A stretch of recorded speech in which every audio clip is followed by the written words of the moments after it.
Giornata di paura in Veneto, specie nell'area pedemontana. A Sandrigo esonda il Laverda, evacuate 25 persone. Sui Lessini tracima un torrente, acqua e massi sulle strade a Dolcè. Paura nel primo pomeriggio a Bessica di Loria per l'esondazione del canale Brentone, strade come fiumi invase da acqua e fango, danni al foro vivaismo, fiore all'occhiello del paese. Una giornata con il fiato sospeso a Castelfranco quando al passaggio della Piena alle 15 si è temuto il peggio, bacini aperti e idrovere al massimo. Alla fine Avenale e Muson restano dentro gli argini. A Campo San Piero in sofferenza all'argine del Muson che giovedì notte aveva ceduto, riparato a tempo record, subisce oggi la nuova forte pressione dell'acqua, genio civile lavoro, strada chiusa. Paura questa mattina alla scuola Madre Teresa di Calcutta, dove in via precauzionale sono stati evacuati 47 bambini e portati a Palazzo Baggio. Il Longhello è arrivato a toccare la soglia di guardia. Tragedia sfiorata all'alba a Brendola, alcuni macigni si sono staccati dalla collina e si sono abbattuti su una casa, sfondato un muro. Corruzione turbata, libertà degli incanti, piomba un'inchiesta della Procura di Milano sulle Olimpiadi di Milano Cortina 2026. 3 gli indagati, fra questi l'ex amministratore delegato della Fondazione Vincenzo Novali. Buonasera, ben ritrovati, edizione regionale dei nostri notiziari. Dunque questi titoli di oggi: parleremo del maltempo, ma in primo piano il sondaggio che vogliamo proporvi noi questa sera. Il conflitto in Ucraina e la crisi in Medio Oriente spingono in molti a pensare che l'Europa debba dotarsi di un esercito comune, quindi noi vi chiediamo: lo vedete un esercito unico in Europa? Se volete rispondere sì, 0422 1626 691, se invece vi volete rispondere no, 0422 1626 690, l'esito di questo sondaggio nel corso della nostra trasmissione, come di consueto, Ring di questa sera. Ed ora parliamo subito del maltempo e lo vedo già sullo schermo, andiamo subito dal nostro Lucio Zanato a Loria. Lucio, buonasera. Buonasera da Bessica di Loria. Come vedete c'è il sindaco Baggio che sta impartendo le ultime disposizioni. Perché per fortuna qui l'emergenza è rientrata, il Brentone che sta alle nostre spalle si sta abbassando, però è stata una giornata di guerra, possiamo definirla, contro l'acqua. È stata una giornata veramente campale, adesso stiamo cercando con difficoltà di tornare alla normalità. Ci sono dei mezzi che stanno arrivando anche per la pulizia delle strade, comunque in questo momento insomma si è tornati almeno a vedere un po' di luce in fondo al tunnel. Ecco, diciamo che questa strada era a 50-60 cm d'acqua. Assolutamente sì, ma per un tratto anche di 1,5 chilometri fino a Loria. Ecco, possiamo dire che adesso Bessica è tornata alla normalità, nel senso che sono state riaperte le strade? Sì, adesso sì, finalmente si comincia a vedere veramente la possibilità di tornare a circolare. Ecco, certo è che nei prossimi giorni si parla ancora di pioggia, quindi bisogna stare attenti, siete sempre sull'allerta. Sì, ho messo un'ordinanza di chiusura delle scuole qui a Loria e Bessica per domani e speriamo veramente che ci arrivi anche un po' di aiuto dall'altro. Grazie al sindaco, a te la linea. Grazie davvero a Lucio Zanato. È particolarmente colpita l'area veronese dei Monti Lessini. A Dolcè è esondato questa mattina il torrente Rile. Immagini che vedete girate dai vigili del fuoco fanno davvero impressione e rendono bene l'idea della forza con la quale l'ondata di acqua e massi si è riversata per le strade della frazione di Peri trasformati in fiumi. Allagata la statale 12 dell'Abetone del Brennero, traffico deviato lungo la viabilità provinciale, diverse problematiche anche in altre zone del Veronese con frane, smottamenti e strade chiuse. Ed ora andiamo subito nel Trevigiano, a Castelfranco Veneto, dove per noi c'è Cristian Arboit. Cristian, buonasera. Sì, buonasera Daniela, buonasera anche da parte di Tommaso Migotta che sta curando la parte tecnica e sta inquadrando il Muson dei Sassi che in questo momento a Castelfranco Veneto, perlomeno a Castelfranco Veneto, non fa più paura.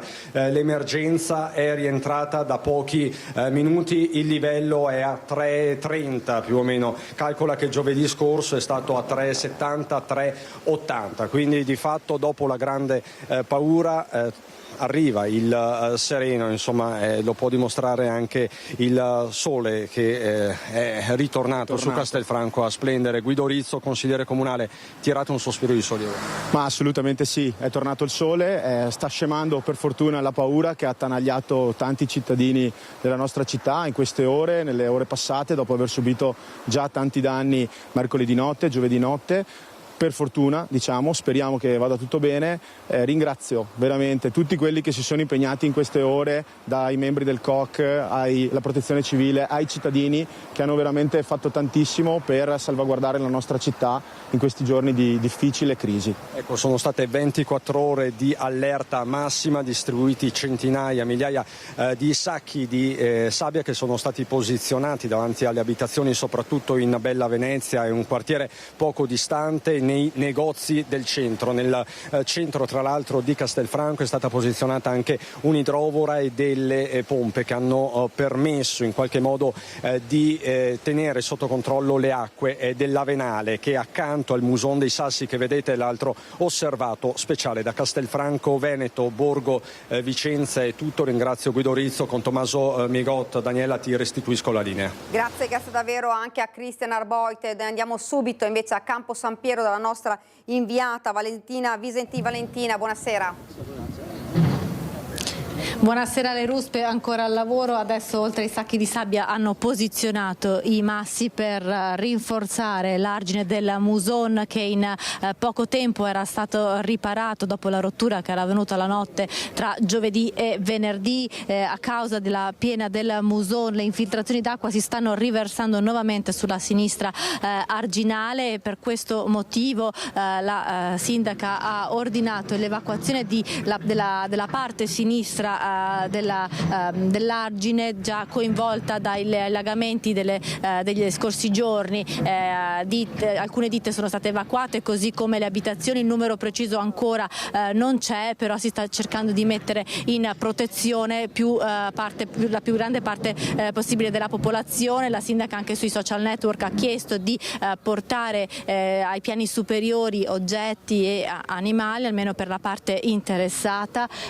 Vigili del fuoco al lavoro insieme ai tecnici della protezione civile. Qui c'è anche l'assessore regionale Bottacin che sta coordinando le operazioni, e tanti i residenti di Campo San Piero che dalla parte destra dell'argine stanno osservando con apprensione. Decisive le prossime ore, quando ci sarà il completo deflusso della piena del Musone. Intanto, nel frattempo, sempre in via precauzionale, è stata chiusa nel primo pomeriggio anche il tratto di strada della SR 307 che collega la frazione di Rustega di Campo San Piero a Loreggia. È stata chiusa per motivi di sicurezza, visto l'innalzamento delle acque del Muson che hanno lambito i ponte e gli argini. Questa è la situazione a Campo San Piero, la parte più critica e più monitorata della provincia di Padova, dove dalle 2 di questo pomeriggio fortunatamente ha smesso di piovere. Da Campo San Piero è tutto, linea allo studio. Grazie davvero anche alla nostra Valentina Visentina. E continuiamo, paura questa mattina alla scuola Madre Teresa di Calcutta, dove in via precauzionale sono stati evacuati 47 bambini e portati a Palazzo Baggio. Il Longhella è arrivato a toccare la soglia di guardia. Ore 11:30 ed è Longhella che inizia a fare paura. Questo affluente che finisce direttamente nel Brenta ha raggiunto livelli massimi, tanto da richiedere l'evacuazione dell'asilo qui dietro alle mie spalle. 47 bambini dai 3 ai 5 anni della scuola d'infanzia Madre Teresa di Calcutta portati via con i pulmini della protezione civile a Palazzo Baggio. Le ultime ad uscire dalla scuola con decine di ombrellini in mano sono le maestre. Adesso vado a raggiungerli. È spaventata? Diciamo che è la prima volta che succede una cosa così, per cui le cose fatte un po' in fretta e in emergenza sono sicuramente. Senta, come le sono sembrati i bimbi invece, spaventati? Li abbiamo tranquillizzati. Tra i primi ad arrivare il sindaco di Marostica. Siccome mancavano circa 35 centimetri all'uscire dall'argine, abbiamo fatto evacuare tutti i bambini a scopo anche precauzionale, nonostante adesso sembra stia un attimino rallentando la piovosità. In 30 anni, come dire, non era mai accaduto, quindi, come dire, Marostica non è un territorio così a rischio. Da oggi credo dovremmo fare delle valutazioni diversamente, ma è andata bene. Un disastro ovunque, racconta il sindaco, alla confluenza del Longhelle con il Mar Colada è il punto più delicato. Qui, a poche centinaia di metri, l'acqua scende da San Benedetto e allaga un'intera via. Qua siamo sulla zona dove viene giù l'acqua dalla strada di San Benedetto. Come potete notare c'è la deviazione, eccola qua, e qui c'è il tratto. Via Canale è chiusa al traffico. L'acqua defluisce ma è un fiume. In sofferenza tutte le direttrici che collegano Marostica a Vicenza, situazione critica anche a San Vito. Alla sede della Protezione Civile di via Vaccari si è lavorato incessantemente tutto il giorno. Sempre sul posto con la sua polizia locale il primo cittadino che non esita a togliersi in questa giornata difficile qualche sassolino dalle scarpe. Per fortuna sono 5 anni che puliamo tutti quanti i canali e francamente mi viene ancora più nervoso se penso alle 4 denunce che ho per aver tagliato le piante. Ed ora andiamo a Brendola con la tragedia sfiorata. Alcuni macigni si sono staccati dalla collina e si sono abbattuti su una casa, sfondato un muro. Inferno di roccia. Mentre a Brendola le piogge intense si scaricano sulle colline, da un pendio improvvisamente si staccano alcuni macigni che precipitano su via Ferruccio Marzari in località Lavo e travolgono una casa. Sono le 5 del mattino, le prime luci dell'alba. Il cielo è ancora spento, fosco di nubi grigie. Il silenzio viene spazzato dal fragore dei massi che rotolano. Uno enorme si schianta sulla canna fumaria, la spacca alla base, lasciando a nudo le tubature. È caduto dal monte, si è fermato qui, per fortuna non ha rimbalzato sulla finestra lì dove dorme mio figlio, che tra l'altro dorme proprio con la testa qui vicino al muro. Per fortuna è andato così stamattina alle 5. Ha sfondato però diceva la canna fumaria. Anche la canna fumaria. E questo dà l'idea della violenza e della forza, se poteva entrare in casa dal certamente. tetto. Avrebbe potuto essere una tragedia perché il masso è fortunatamente caduto sulla canna fumaria, ma avrebbe potuto anche sfondare la parete della camera da letto che si trova proprio sullo stesso versante della casa e avrebbe potuto travolgere chi stava dormendo. Un altro grande macigno ha sfondato invece il muro del bagno dell'appartamento vicino. Le immagini interne sono ancora più scioccanti perché danno la dimensione della violenza dell'impatto e di quello che sarebbe potuto capitare se in quel momento vicino a quel muro ci fosse stato qualcuno. Le macerie per terra, un mobile spazzato via, i buchi sul prato dove è rimbalzato il masso. Adesso toccherà ai tecnici della Protezione Civile valutare come intervenire sulla collina per evitare future frane. Con i tecnici della Protezione Civile andremo in sopralluogo per verificare effettivamente se ci sono altri pericoli nel medio termine. Tanta paura da parte dei residenti, giustamente, e fortunatamente non ci sono stati feriti e la situazione, abbiamo visto con maltempo, purtroppo è abbastanza critica, quindi raccomandiamo a tutte le persone di stare attenti, soprattutto se notate situazioni anche di fragilità o di criticità, di avvisare Vigili del Fuoco e Protezione Civile, così si riesce a intervenire prima magari che succedano eventi spiacevoli. E speriamo quanto prima che questo maltempo cessi per poter poi entrare e sistemare al meglio queste situazioni di criticità. Rimaniamo nel Vicentino, un centinaio di box interrati sono stati nuovamente allagati a Proe di Sopra. Schio per i residenti è scattata l'allerta per scongiurare una possibile seconda inondazione. Noi avevamo sentito che c'era il maltempo in arrivo, però non eravamo preoccupati perché non era mai successo, nessuno va a pensare che potesse succedere una cosa del genere. Però nel giro è stato il mio vicino di casa, ha detto guarda c'è Paolo, c'è l'acqua che viene dentro i garaggi, siamo andati giù tamponando con degli stracci, ma nel giro di 10 minuti avevamo le acque alle ginocchia e i pompieri ci hanno tirato fuori a forza perché era pericoloso. Questo è stato il risveglio di una quarantina di residenti di Proe, una frazione di Schio tra i comuni del Vicentino più colpiti dall'ultima ondata di maltempo. Un centinaio le famiglie coinvolte nella zona che hanno visto nuovamente allagati i box interrati dopo aver lavorato ininterrottamente gli ultimi giorni. A esondare però non è stato il vicino torrente Leugra. Qui dietro casa avevamo un prato con dei noccioli e dell'erba, avevamo avuto problemi di scogli di acqua, però niente di particolarmente grave.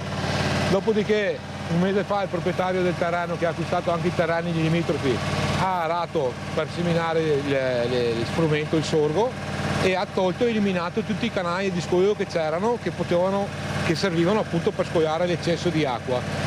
Oltretutto, avendo a terra mossa appena arata con la bomba d'acqua e con la pioggia di stamattina, abbiamo praticamente tutto il campo che ci scende nel vano garaggi. Una situazione simile, ma oggi decisamente più contenuta, anche nella vicina frazione di Giavenale di Sopra. In questo condominio 6 le vetture danneggiate che sono state rimosse, più tutto il materiale che era stato riposto con cura nei 3 container, che erano già stati riempiti di masse risse infangate appena evacuati dal servizio di smaltimento. Grande la solidarietà ricevuta dai vicini, ma la situazione attuale non tranquillizza i residenti.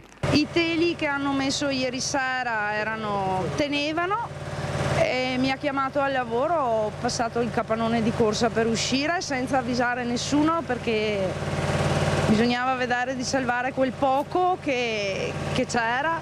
Siete riusciti in qualche modo? Sì, però adesso il problema è che se crolla di nuovo ci ritroviamo, spero non con le acque in casa almeno. Poi cioè, effettivamente lì c'è un'altra piscina al di là di quella conca lì è pieno d'acqua, se cede quella parte di terra lì viene giù l'onda. Altra situazione di emergenza, andiamo subito a Sandrigo dove la vedo già sullo schermo per noi la nostra Luisa Bertini. Luisa, buonasera. Sì, buonasera a te, buonasera ai telespettatori. Siamo a Sandrigo dove è praticamente franato, si è rotto un argine del fiume Laverda che ha costretto immediatamente le famiglie ad essere evacuate, le famiglie qui nei dintorni. Adesso la strada già è in fase, diciamo, di ripristino, ovviamente il genio civile a lavoro così come gli operai comunali. Io sono in compagnia di uno dei residenti, ecco qua alle mie spalle vedete ancora l'acqua, le case completamente allagate. Che cos'è successo oggi? È successo che per la terza volta da quando che io mi ricordo ha rotto questo torrente così pericoloso che è il Laverda, siamo nelle sue mani quando succede questo, insomma, e non va proprio bene. E poi c'è stata un'allerta, insomma vi siete fatti il passaparola anche tra vicini? Diciamo che dobbiamo ringraziare anche i vigili qui di Sandrigo, la protezione civile, l'amministrazione comunale, ma tutti i carabinieri che ci hanno avvisato quello che stava succedendo e non pensavamo una cosa così tragica, perché all'inizio sono andato fin su dove ha rotto e pensavo l'acqua andasse in mezzo ai campi, invece l'acqua non la fermi, il fuoco probabilmente lo spegni, ma come dicono tutti l'acqua non la fermi. E devo dire che anche grazie ai privati che con questi mezzi hanno aiutato la protezione civile siamo riusciti qualcosina ad arginare, però ci sono delle famiglie che sono state evacuate, questo mi dispiace molto perché c'erano anche degli invalidi e insomma, non è una decina di famiglie tra le due sponde, perché qui siamo da una parte in via Campi Alti, ma anche l'altra parte della strada è stata investita, insomma, da questa onda del fiume. No, assolutamente non sei riuscito a fermarla, e ripeto, ha rotto 1 chilometro e oltre in linea d'aria da qui, eppure qui a un certo punto verso le 3:30, 4 è iniziato ad arrivare l'acqua e non riuscivi più a fermarla, ha allagato tutte le case, ha circondato le case, a parte la statale, ma poi anche tracimato dalla statale, è andata dall'altra parte, poi l'acqua ritornava indietro e rischiavamo le cantine, insomma. Bene, quindi abbiamo sentito diverse le famiglie evacuate, ovviamente vi racconteremo le evoluzioni anche di questa situazione. Abbiamo sentito tanti servizi anche sul Vicentino, che è stato duramente colpito anche da questa ondata di maltempo. Io per il momento restituisco la linea allo studio. Grazie davvero a Luisa Bertini. Noi continuiamo con la cronaca. Corruzione e turbata libertà degli incanti piomba un'inchiesta della Procura di Milano sulle Olimpiadi di Milano Cortina 2026. La Guardia di Finanza questa mattina ha acquisito documentazione nella sede della Fondazione Milano Cortina in un grattacielo di City Life nel capoluogo lombardo. Tra gli indagati e fra questi l'ex amministratore delegato della Fondazione Vincenzo Novari. La lezione di Torino 2006 non è servita a nulla. La prospettiva di attingere a guadagni quanto mai sostanziosi ha scatenato molti appetiti, come quello per gli affidamenti di servizi relativo al cosiddetto ecosistema digitale per un valore complessivo che sfiora i 2 milioni di euro. Appalti Milano Cortina 2026. C'è la prima ufficiale inchiesta della Procura di Milano, che oggi ha iscritto nel registro degli indagati per corruzione e turbata libertà degli incanti l'ex AD della Fondazione Milano Cortina fino a marzo 2022 Vincenzo Novari, titolari, l'ex dirigente Massimiliano Zucco e Nicola Tommasini, legale e rappresentante di Vetria, la società che si è aggiudicata le 3 gare per i servizi digitali dell'evento. Nessuno di loro riveste attualmente alcun ruolo all'interno della fondazione controllata dal CONI. Corruzioni in cambio di somme di denaro e altre utilità, come un'auto smart per Zucco che sarebbe stata pagata direttamente da Tommasini tramite la Vetria fin dal novembre 2019. Si legge nel decreto di perquisizione della Procura di Milano, eseguito questa mattina dalle Fiamme Gialle nella sede della fondazione nel quartiere di City Life. Agli atti le conversazioni WhatsApp tra gli indagati. Secondo la Procura, Luca Tommasini intervenne sull'ex AD Vincenzo Novari per consentire l'inserimento nel comitato organizzatore delle Olimpiadi di Massimiliano Zucco quale dirigente dei servizi digitali, con un compenso complessivo di oltre 850.000 euro tra il 2020 e il 2022. Nell'indagine della Procura Meneghina c'è anche il presunto tentativo di pilotare il televoto per la scelta del logo di Milano Cortina 2026. Nel decreto di perquisizione si legge che l'ex dirigente Massimiliano Zucco, attivo in interlocuzioni con Luca Tommasini, avrebbe insistito affinché uno dei 2 loghi relativi all'evento oggetto di televoto pubblico, gestito sempre da Vetria, avesse la meglio sull'altro, in violazione dell'idea stessa di una giuria popolare deputata in via esclusiva alla scelta del logo. Sta crollando come un castello di carte, annota la deputata Aurora Floridia di Alleanza Verdi e Sinistra, che al governo chiede di spiegare agli italiani cosa sta accadendo e come si stanno spendendo i soldi pubblici. E questa era la nostra ultima notizia, vi lascio ovviamente alle previsioni del tempo subito dopo la sigla. Grazie, arrivederci.